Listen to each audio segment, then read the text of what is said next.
Mahal kita noon pa, Hazel. I push you away from me sa takot na baka mapahama ka lang sa akin. Pakiramdam ko kasi lahat ng minamahal ko nawawala. And I can't afford to lose you. Hindi ko nakakayaning may mapahamak ng dahil sa akin. Kaya nagpakalayo-layo ako sa pag-asang makakalimutan na rin kita. But damn, kahit anong gawin ko, hindi kita makalimutan. Hinawakan ni Johan ang magkabila niyang balikat. Johan, please stop this nonsense. Katawan ko lang ang gusto mo, right? Shit. Sa tingin mo mag-aaksaya ako ng oras na puntahan ka kung libog lang ang hanap ko sa'yo? Ang dami namang ibang babae dyan kung yan lang ang gusto ko. Hindi siya nakaimik. I love you, Hazel, at ayoko nang mawala ka pa sa buhay ko. Sabi nito sa kanya. Napakurap-kurap siya. Ramdam niya ang pag-iinit ng kanyang mga mata. Matagal niyang hinintay na dumating ang ganitong eksena sa buhay niya. Yung ipagtatapat ni Johan na mahal rin siya nito. Nananaginip ba siya? Parang gusto niyang tampalin ang kanyang mukha para matiyak na hindi lang panaginip ang naririnig niyang ito. I love you, Hazel. Muling sabi ni Johan sa kanya. Hindi lang ito isang panaginip. Totoong nandito sa harapan niya ang lalaking matagal na niyang pinakakaasam-asam na bumalik sa buhay niya. Hindi na niya mapigilan ang pagpatak ng kanyang mga luha. Mahal rin siya ni Johan? Bakit ngayon mo lang sinabi to? Ilang taon ako nangulila sa pagmamahal mo. Ang sakit-sakit nung ipinagtulakan mo ko palayo sa'yo. Alam mo ba yun? Umiiyak na sabi niya rito. Walang araw na hindi kita naiisip. Nagsisikip ang dibdib na pahayag niya. God, sa nakalipas na mga taon, walang nabago sa nararamdaman ko para sa'yo. Pag-amin niya rito, biglang nagningning ang mga mata ni Johan. I love you, Hazel. I love you too, Johan. Sabi niyang humahagulhol. Masayang-masayang niyakap siya ng mahigpit ng lalaki, saka siniil ng halik sa mga labi. Hindi pa rin kumukupas ang epekto ng mga halik nito sa kanya. Ganun pa rin ang hatid ng sensasyon ng mga labi nito sa kanyang buong katawan. Kaya nga parang nakalimutan na niyang lahat ng sakit na pinagdaanan niya nang mawala ito. Ang tanging nararamdaman niya ngayon ay ang kaligayahang ibinibigay ng mga halik nito sa kanya. Isinara nito ang pinto ng bahay at binuhat siya nito pabalik sa kanyang kwarto. Hindi na nga niya alam kung paano nito nagawang hubarin ang suot niyang pajama. Basta nasumpungan na lamang niyang pareho na silang hubot-hubad habang nakapatong ito sa kanya. Ang lakas ng ungol niya nang maramdaman ng paggapang ng mga labi nito mula sa kanyang bibig pababa sa kanyang leeg. Johan! Hazel, ang tagal kong inasam na matikman kang muli. Dinig niya sabi nito habang ang mga labi ay bumababa sa kanyang dibdib. You're making me crazy, Hazel. Ramdam niyang paninigas ng kanyang mga daliri sa paa, dulot ng nakakaliw, nakakabaliw at nakakakiliting pakiramdam na inihahatid nun sa kanya. Feeling niya ay dinadala siya nito sa langit. Sa tuwing niroromansa nito ang katawan niya, wala siyang ibang lalaking pinayagang humawak ng katawan niya, ni walang lalaking nakakapagpataranta sa kanya ng ganito. Mas lalong wala siyang ibang minahal kung hindi si Johan lamang. Sa loob ng 3 taon na pagkawala nito, nanatiling sarado ang kanyang puso para sa ibang kumakatok, ni hindi nga niya in-entertain ang idea na magmamahal siyang muli ng ibang lalaki. Hindi talaga niya nakikita ang sarili sa piling ng iba. In fact, desidido na siyang tumandang dalaga kaysa pilitin ang kanyang sarili na makisama sa lalaking hindi naman niya mahal. Johan, daing niya habang pinapaling ang ulo pakaliwa at pakanan. Bahagya pa siyang napaigtad nang gumapang ang mga labi nito paibaba sa pusod niya. Ang kanyang mga binti ay kusang pumupulupot sa katawan nito habang ang kanyang mga kamay ay nagpapasabunot sa buhok nito. Hindi niya may paliwanag ang nararamdaman. Hindi lang naman dahil sa pagtatalik ito dahil kung pagtatalik lang ang hanap niya sa lalaking ito, di sana kahit kanino na lang siya nakikipagtalik na parang isang pakawalang babae. Ngunit iningatan niya ang kanyang sarili sa piling ng ibang lalaki, maaaring magsamantala ng kanyang kahinaan. Kahit nga kay Ricky, wala siyang magic na nararamdaman. Hindi nga niya maisip ang sariling makikipaghalikan siya sa mga yun. Kinikilabutan siya sa ideya na aangkin ng ibang lalaki ang kanyang mga labi. And yet, kay Johan ay handa niyang ibigay ang lahat. Ganito nga yata kapag sobrang nagmamahal. Wala ni katiting na inhibitions siyang nararamdaman. It's all or nothing. Muli ay hindi niya napigilan ang pagpatak ng kanyang mga luha This time ay luha yun ng kaligayahan dahil hindi niya inaasahang muli niyang makakasama ang lalaking ito na napakatagal rin niyang hinintay. Umaasa siyang hindi na sila magkakahiwalay pa kahit na kailan. Johan, sambit niya nang gumapang muli ang mga labi nito pa ibaba at pumesto sa pagitan ng kanyang mga hita. Ang lakas ng ungol niya. Malayo naman ang espasyo ng kanilang garden sa kapitbahay kaya palagay niya ay hindi naman siya maririnig ng mga ito dahil hindi naman magkakadikit ang mga bahay nila. Malayang-malaya niyang mapapakawalan ang kanyang damdamin ng walang ibang tao silang maistorbo. Oh Johan, hindi niya inaasahang mararating niya ang langit ng ganong kabilis. Mistula namang gutom na gutom si Johan habang kinakain niya na parang walang gustong sayangin sa katas na nilalabas niya. Muli ay gumalaw si Johan hanggang sasabay nilang marating ang sukdulan ng kaluwalhatian. Pareho silang pinagpapawisan na maghiwalay ang kanilang mga katawan. Tumabi ito sa kanya at niyakap siya ng mahigpit. I love you. Mahinang sabi nito sa kanya. I love you too, Johan. Sabi ni Hazel na waring hindi pa rin makapaniwala. Totoo bang lahat ng ito? Para tuloy ayaw na niyang ipikit pang kanyang mga mata sa takot na baka pagising niya. Mapagtanto niyang panaginip lang pala ang lahat ng magandang nangyari sa kanila ngayon. Johan, sana hindi mo na ako iiwan pa. Hinalikan siya nito bilang assurance na hindi na ito mawawala pa. Natutulog pa si Hazel nang bumangon si Johan. Hindi na niya ito ginising pa. Hinalikan lang niya ito sa noo saka nagbihis na. Marami siyang kailangang ayusin. Plano niyang bumili ng bahay para doon na sila tumira ni Hazel. Gusto rin niya itong alukin ng kasal. Nakakatawang ang isipin na pangalawang beses na niya itong aalukin ng kasal, but this time, panigurado ng panghabang buhay ng pagsasama nilang ito. God, ngayon lang siya naging ganito kasigurado sa buong buhay niya. Kumuha siya ng ballpen at papel at sinulat dito kung saan hotel siya naka-check-in. Binigay rin niya ang kanyang phone number at sinabi dito na may ilang mga bagay lang siyang aasikasuhin at magdi-dinner sila mamayang gabi. Nang makabalik sa hotel ay kinontak niya ang kanyang abogado para sa ilang mga negosyong kailangan niyang asikasuhin.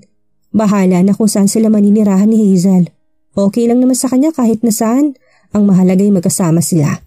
Excited siya sa bagong buhay, nakakaharapin niya kasama ang dalaga. God, ngayon lang siya muling naging ganito ka-excited sa buhay pagkatapos na nangyari kay Samantha. Alam niyang matutuwa ang dating kasintahan sa bagong kabanatang ito ng kanyang buhay. Kung saan man ito naroroon ngayon, alam niyang sinusuportahan nito ang relasyon nila ni Hazel. Hindi nga ba at botong-boto ito kay Hazel para sa kanya? Humahanap siya ng maisusuot na mag-notify ang phone niya. Napakunot-noo siya ng sunod-sunod ang email na natanggap niya mula kay Gemaline. Matagal na panahon ding wala silang communications kung kaya't nagulat siya sa biglaang mga emails nito. Binuksan niya yun at binasa. Parang nagsikip ang dibdib niya sa binalita nito, kaagad niya itong tinawagan. Gemaline, totoo bang lahat ito? Paniniyak niya. Nasanay na kasi si Johan dito na mahilig itong mag-prank. Kung nagbibiro ka, this is not funny. I was not joking, Johan. I am 4 months pregnant. Sabi nito sa kanya. Hindi niya alam kung anong kanya magiging reaksyon sa sinabi niyo ni Gemaline. God, alam niya may hirapan siyang ipaliwanag kay Hazel ang tungkol sa bagay na to. Bakit kung kailan naging maayos na sila ni Hazel ay saka naman dumating ang balitang ito? Paano niya ito ipapaintindi kay Hazel? Anong plano mo? Halos paalas lamang na tanong niya rito. What do you mean? Gusto mo ipalaglag kong bata? Sabi nitong biglang naging hysterical. Of course not. Ginusto natin parehong nangyari sa ating dalawa at pananagutan kong bata. Pero alam mo hanggang doon lang ang kaya kong ibigay, Gemaline. Hindi naman siguro lingid sa'yo na may ibang babae akong mahal at nagkaayos na kaming dalawa. In fact, plano ko nang alukin siya ng kasal. Natahimik si Gemaline sa kabilang linya. Hello, Gemaline. Aniya pa. Are you listening to me? Uuwi ako ng Pilipinas. Sagot nito sa kabiglang nawala na ito sa ere. Gemaline! Gemaline! Aniyang sinubukan niya itong muling tawagan, ngunit inoff na nito ang telepono. Napahilamos ang kanyang mga kamay sa kanyang muka. Gulong-gulong isipan ni Johan habang iniisip ang mararamdaman ni Hazel kapag sinabi niyang tungkol kay Gemaline. God, ngayon nga lamang naayos ang relasyon nila, ay mukhang maghihiwalay na naman sila. No, parang hindi niya nakakayaning malayo pa kay Hazel sa pangalawang pagkakataon. Masyado nang masakit ang nararamdaman niya. Hindi niya na yun makakaya pa. Nagising si Hazel na wala na sa tabi niya si Johan. Masyadong mahabang naging tulog niya. Mabuti na lamang at linggo ngayon kung hindi absent siya sa sobrang haba at himbing ng tulog niya. Bumangon siya at nabasa niya ang note na iniwan ni Johan sa ibabaw ng tokador. Gumuhit ang tipid ng ngiti sa kanyang mga labi. Hanggang ngayon ay hindi pa rin siya makapaniwalang nagbalik na sa buhay niya si Johan. Para talagang nananaginip pa rin siya magpasa hanggang ngayon. Dinayal niya ang numerong iniwan nito. "Hello, Johan!" Excited na sabi niya nang marinig niya ang boses nito. "Hazel." Ramdam niyang pananamlay sa tinig nito. Parang sa halip na matuwa ay boses problemado to. As if hindi to excited sa tawag niya. May ginagawa ka ba? Naistorbo ba kita?" Nag-aalalang tanong niya. "No, medyo masama lang ang pakiramdam ko. By the way, baka hindi tayo tuloy mamaya. May emergency akong kailangang asikasuhin. But don't worry, magpapadala ko ng pagkain sa bahay mo mamaya." Hindi siya nakaimik. Ibang-ibang tinig nito sa boses nito kagabing magkasama sila. Dahil ba nakuha na nitong gusto nito, kaya wala na naman ito sa mood na makipag-usap sa kanya? Sa bagay, ilang ulit silang nagniig kagabi. Siguro sawa pa ito sa kanya ngayon kaya parang umay na umay makipag-usap sa kanya. Pakiramdam tuloy niya ay para siyang isang ulam na pinagsawaan at nang mabusog ay halos isuka na. Ang sakit. Hazel, I call you later, okay? May kailangan lang akong asikasuhin. Tila nagmamadaling sabi ni Johan sa kanya. Of course, sabi niyang inoff na ang phone at hindi na natapos ang iba pa nitong sasabihin dahil parang nasasaktan siya sa ginagawa nito.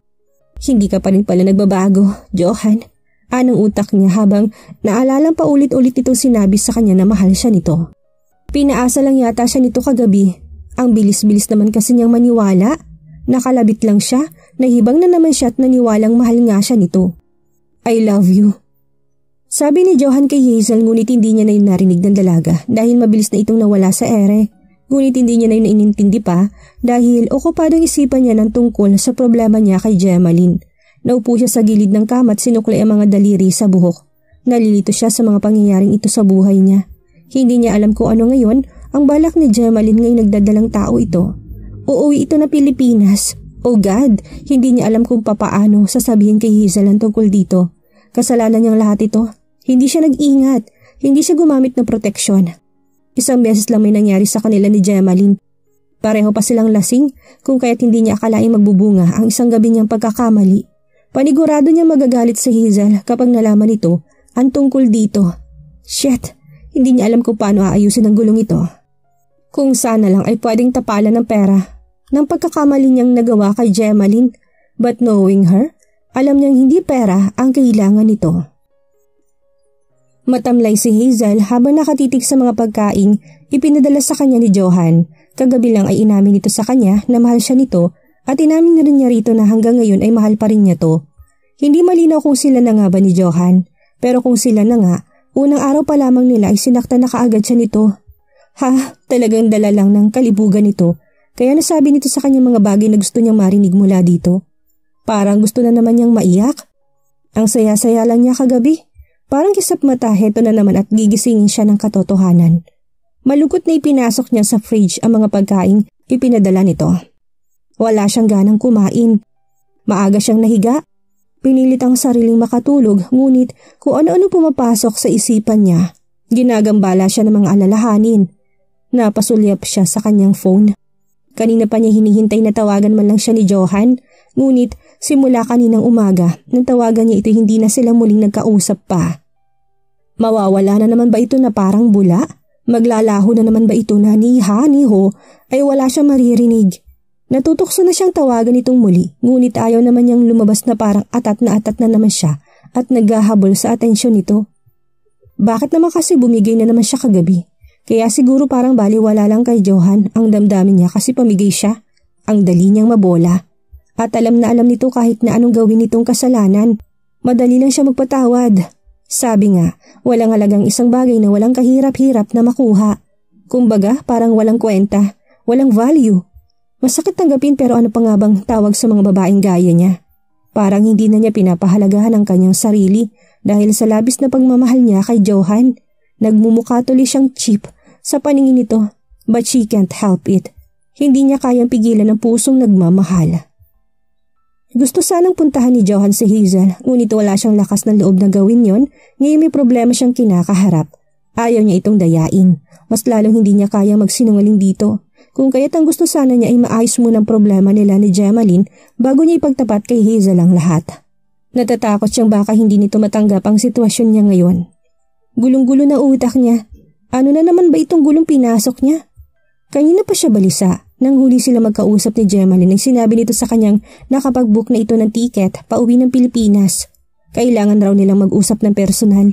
Hindi niya alam kung anong hihingi nito sa kanya pero willing siyang ibigay kung ano man yon. Isang bagay lang ang hindi pwede. Hindi niya ito pakakasalan ng dahil lamang sa bata. Mas lalong hindi niya pwedeng ibigay ditong puso niya dahil sa Hazel na nagmamay-ari nun. But shit, tatanggapin pa rin kaya siya ni Hazel kapag nalaman ito ang tungkol kay Gemaline? Magdamag na hindi pinatulog si Hazel sa kakahintay sa tawag o message man lamang ni Johan ngunit hindi ito nagparamdam. Kaya naman wala siyang ganang pumasok sa trabaho ng araw na yun. Pero pinilit niya ang sarili. Lunes na Lunes, ang tamlay mo? Puna ng kaibigan at office mate niyang si Arlene. Pinatong nito sa mesa niyang documents na kailangan niyang rebesahin. Kung hindi ko lang alam na single ka, iisipin kong nag-away kayo ng jowa mo. Tinignan niya lang ang tambak na trabaho sa kabumuntong hininga ng malalim. May period lang ako kaya hindi okay ang pakaramdam ko. Pagdadahilan na lamang niya. Binuhay na niya ang kanyang computer at tinuon na lamang doon. Ang pansin habang si Arlene ay bumalik na sa cubicle nito. Nilingon niya ang kanyang phone. Hanggang ngayon ay wala pa rin siyang natatanggap na tawag mula kay Johan. Nagtutukso na nga siyang maunang tumawag dito. Ngunit pinipigilan niya ang kanyang sarili. Umayos siya ng upo. Napahinga siya ng malalim. Saka dinampot ang kanyang phone. Hindi na siya nakatiis kung kaya't muli niyang tinawagan ng lalaki. Pero parang wala naman itong balak na sagutin ang tawag niya dahil nakalimang ring na siya ngunit hanggang ngayon na hindi pa rin ito sumasagot. Pinagtataguan na ba siya nito? Parang pinipiga ang puso niya sa kung ano-anong naisip niya habang nakatingin sa screen ng kanyang phone. After 1 minute ay enough na niyang kanyang cellphone. Mukhang wala na nga itong balak makipag-usap sa kanya. Pinasakay lang siya nito talaga noong isang gabi. Nagsisikip ang dibdib niya at parang babaliktad ang sikmura niya ng mga sandaling iyon.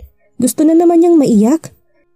Noong nakaraang gabi lang ay ang saya-saya niya. Ano bang nangyayari sa lalaking yon? Ano bang meron sila? Sana nilinaw na lang nito para hindi ganito umaasa siya. Hindi sana siya nag-a-assume. Hindi tuloy siya makapagtrabaho ng maayos. Para tuloy gusto na niya itong puntahan sa hotel kung saan ito nakastay ngayon. Kaso'y mas lalo naman siyang lalabas na kahiya-hiya kapag ayaw talaga siya nitong makita pagkatapos ay bigla na lamang siyang lilitaw doon. Ngunit biglang napawi ang lahat ng mga alalahanin sa dibdib niya na mag-return call sa kanya si Johan maya-maya lang. Hello, I'm so sorry. May kausap lang ako kanina kaya hindi ko nasagot ang tawag mo. Don't worry, pupuntahan kita mamaya sa bahay mo. I love you. Sabi ni Johan sa kanya. I love you. Halos panos lamang na tugon ni Hazel. Hanggang sa mawala ito sa ere ay para pa rin siyang natutulala. Sinabihan siya nito ng I love you. Bakit nga ba kung ano-ano na kaagad ang pumapasok sa isip niya porket hindi ito nagpakita sa kanya kahapon? Busy lang siguro ito talaga kahapon. Binibigyan niya ng sakit ng ulo sarili niya sa kung ano ng guni-guni. Masyado na talaga siyang paranoid. Kung alam lang ni Johan, ito malamang napagtatawanan siya. Umayos na siya ng upot nag-focus sa pagtatrabaho. Pero hindi mo lang excitement sa dibdib niya habang ina-anticipate ang pagkikita nila mamaya ni Johan. I'm sorry kung naging busy ako kahapon. Sabi ni Johan na dumating sa bahay niya kinagabihan. Babawi na lang ako sa'yo. Makahulugan itong sabi. Niyakap siya nito ng buong higpit at napawing bigla ang lahat ng nararamdaman niyang sama ng loob kagabi. Ni hindi na nga siya nakapalag nang siilin siya nito ng halik sa mga labi. Lahat ng mga alalahanin at tanong sa isipan niya ay nabura ng lahat. Ang tanging nararamdaman niya ngayon ay ang kiliting inahatid ng ginagawang ito sa kanya ni Johan.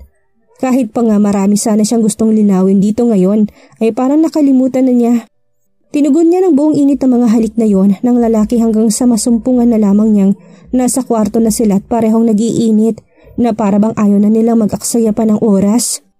Pareho silang sabik na sabik sa isa't isa habang magkahinang ang kanilang mga labi at ang kanilang mga kamay ay abala sa paghuhubad ng kanilang mga kasuotan. Niroromansa siya ni Johan mula ulo hanggang paa. Napuno ng ungol at mga halinghing niya ang buong kwarto. Johan, sambit niya sa pangalan nito sa bawat pag-indayog ng kanilang mga katawan. Maya-may naramdaman niyang parang sasabog na siya kung kaya't napasigaw siya ng malakas. Ilang sandali pa'y sabay na nilang narating ang rurok ng kanilang pagnanasa. Nagpahinga lang sila sandalit sa kaumariba na naman. Pareho silang mapusok at nag-aalab. Sinasabayan niyang todong pagpapaligaya nito sa kanya. Parang ayaw nilang mag-aksaya ng oras. Gusto nilang samantalahin ng pagkakataon habang hindi pa sumisikat ang araw. Hindi na niya mabilang kung nakailang beses silang nagniig hanggang sa maramdaman na lamang nilang pareho na silang nanghihina. Nahiga sa tabi niya si Johan at hinalikan siya sa noo sa kahinaplos ang kanyang pisngi. Nilingon niya ito.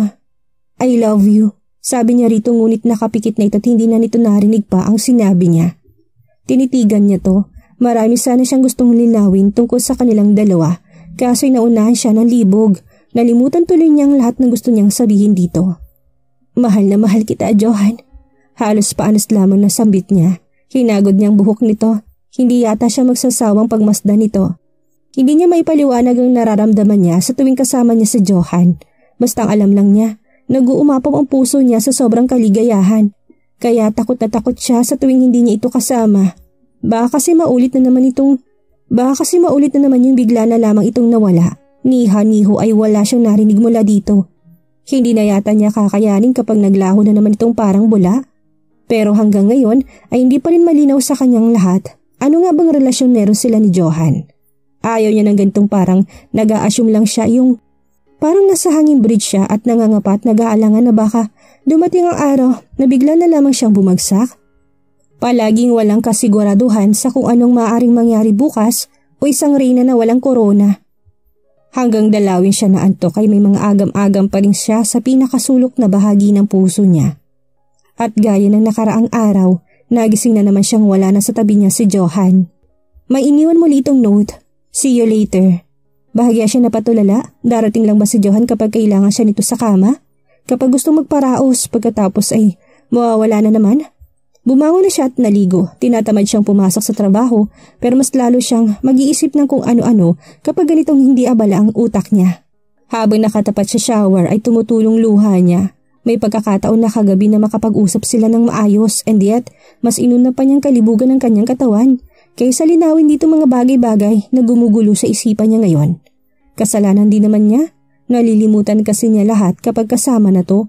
Naiinis na nga siya sa kanyang sarili. Puro siya reklamo and yet kapag nandyan na si Johan ay para siyang kandilang nauupos. Hindi pwedeng ganito sila palagi. Puntahan kaya niya ito sa hotel na tinutuluyan nito para makapag-usap sila ng maayos. Mag-half day na lang kaya siya sa trabaho. Gemaline, hindi alam ni Johan kung anong magiging reaksyon ng salubungin si Gemaline sa airport. Hanggang ngayon ay wala pa rin siyang lakas ng loob na ipagtapat kay Hazel kung anong problema niyang kinakaharap sa ngayon. Natatakot kasi siyang baka layuan siya nito. Pero alam niyang hindi naman niya ito may tatago habang buhay. Ano nga ba talagang kanyang gagawin? Ipinagpa-reserve na kita ng kwarto mo doon sa hotel na tinutuluyan ko. Balita niya sa babae. But don't get me wrong. Gaya ng sabi ko, may mahal akong iba. In fact, gusto ko na mag-propose sa kanya kung hindi dumating ang problemang to. Pero hindi pa rin nagbabago ang desisyon ko, Gemaline. Papakasalan ko pa rin siya. Hazel? Nakangiting bati ni Rose Ann na makita siya sa lobby ng hotel na tinutuluyan ni Johan. Si Sir Johan bang pinarito mo? Ibig sabihin kayo pa ring dalawa? Hindi makapaniwalang sabi nito sa kanya. Hindi niya alam kung tatanguan ng pinsan or ededenay ang sinabi nito. Hindi pa rin naman malinaw sa kanya kung ano na nga ba silang dalawa ni Johan. Alam ko kung anong room number niya. Gusto mo ba siyang isurprise? Umiling siya. Hindi na. Natigilan si Hazel sa pagsasalita nang mula sa lobby ay matanawan si Johan. Paparating kasama ng isang magandang babae. Nagkatinginan sila ni Rose Ann. Kitang-kita niya ang pagtataka sa mukha nito.